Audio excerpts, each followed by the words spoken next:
nothing in life is personal, permanent, or perfect, says Ruth King. What do you think about that? I love this quote. I love this quote. And although it sounds very simple, it's so profound. And it's a great reminder for how this experience is common for all of us, that nothing in life is personal, permanent, perfect. Maybe, Anca, we can take each one and just like explore it a little deeper. With the personal, what comes to mind is all the mindfulness practices and how sometimes we're very enmeshed with our thoughts and, you know, stories, or enmeshed with a certain feeling, and we become that feeling, and it kind of dwells with us, and it, you know, we just become so enmeshed with it, as opposed to taking that, you know, step back and realizing that we are not our thoughts and we are not our feelings. And to be able to do that is very beautiful and empowering, because once we notice them, then they can dissipate. And there's so much to say in this. Maybe I'll just share one thing, and then we can have more of a discussion. But noticing that our feelings come as messages, and they want to tell us something, and once they are heard, they feel seen, and then they go. So anger, sadness, happiness, whatever it may be, the way our body is made up is for them to come to tell us a message. When we suppress them or ignore them or fight them, they get louder because they want to be heard. Once they're heard, they're ready to go. And noticing it like also like a cloud, and children can, you know, also relate to this, seeing emotions as clouds, and that they just pass, and thoughts as clouds, and then they just pass. Yeah, I love this one. Mm-hmm. How do you feel about the personal one, Anca? Personal as a word, yes, that's I'm thinking of persona, you know, it's an identity that we take on, and it's exactly that, we take on. It's not us. It's just like clothes that we put on, and masks that we cover ourselves with. And I also acknowledge that it's very hard not to take it personal. Maybe especially because of all these identities and of all these personas that we take on.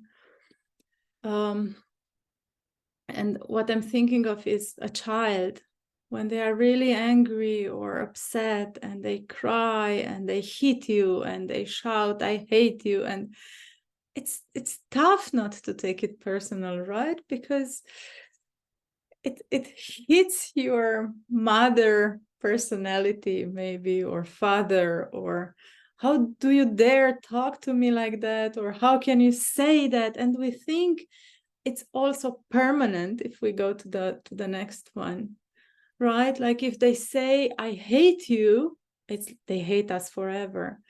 But it's just that they are so much in the moment, and they are ridden by these emotions. And if we allow them to be, and we don't take it personal, and we don't make it permanent, we don't think of it as permanent, then life is not perfect, right? And we just allow them to have their emotions. They go away, and then they come and they hug us, and "I love you, mommy." And that is also not permanent, and that is also not personal, and that is not because what I'm thinking of is this too shall pass, right? These two shall pass, and we move on from experience to experience. But if we don't stay stuck, then we allow everything to be. It's hard. I would like to acknowledge that it can be really hard, and it takes practice to not take it personal. I love how you intertwined all three together, with the personal and the permanent and the perfect. I really love that. And absolutely, I do think that it is very challenging, because we're used to making our identity be things. So we are what we feel, we are what we believe, we are what we think. And then it's so difficult to really detach from that because of many years where we felt that we are one with all these experiences. Do you feel comfortable moving on to permanent? Yeah. So with the permanent, I feel that we've touched on this in another episode also, how, you know, the physiological part of our body, how it works is that emotions only stay in our body for 60 to 90 seconds. And then they're ready to go. So they come and there's this chemical reaction and then they go. But the reason they stay longer, and if they do, it's our own mind creating, you know, the thoughts, the fears, the stories that have us stuck, that keep these emotions longer in our body and keep us stuck. So when we think about it, it's not permanent. None of it is permanent. And it's so difficult to know that and to remember that in the moment when life is hard.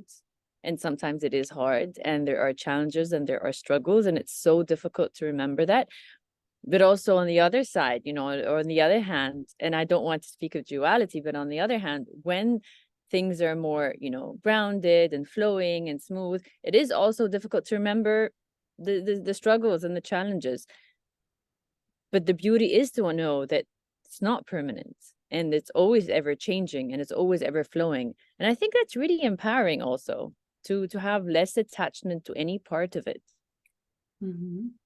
When you said on the other hand, I went to another talk that we had, or maybe it was in the same one, where we spoke of mixed feelings. And it's a sign of maturation to be able to see on one hand and on the other hand.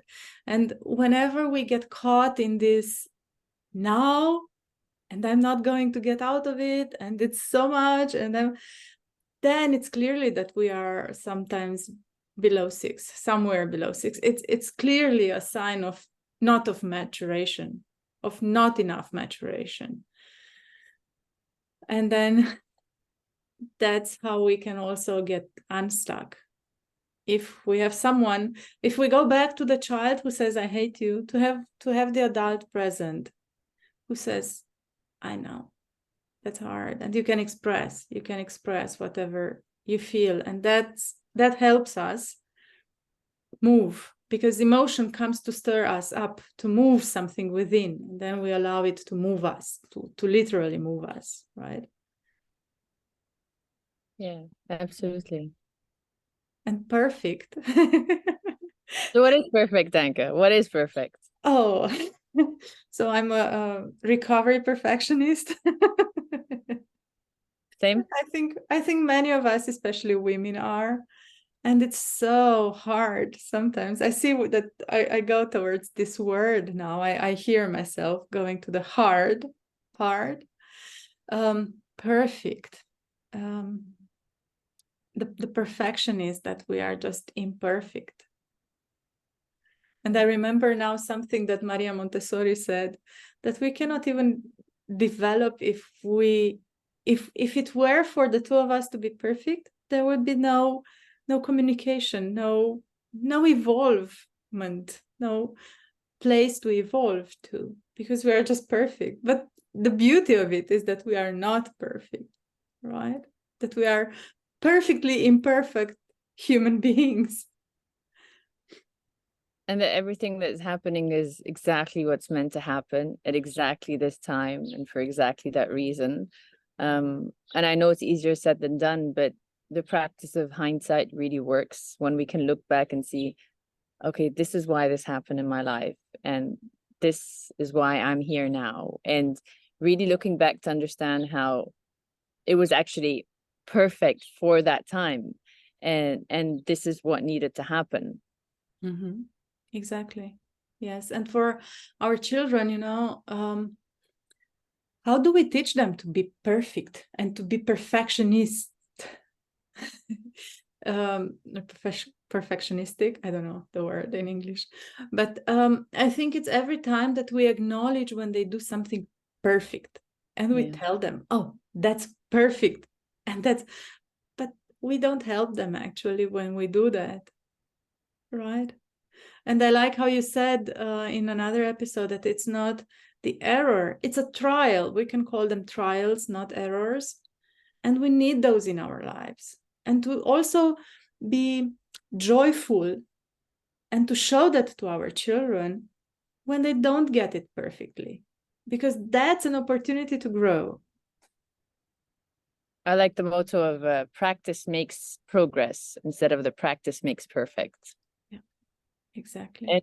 And the idea of nothing is perfect, it also liberates a person from moving away from having to feel that they always have to do more and that there's something that they're going to reach. There's some sort of illusionary perfection that if we keep striving, we're going to reach. So there's always this hamster wheel run of trying to get to something. But if there is no perfect, then it's more in the being state.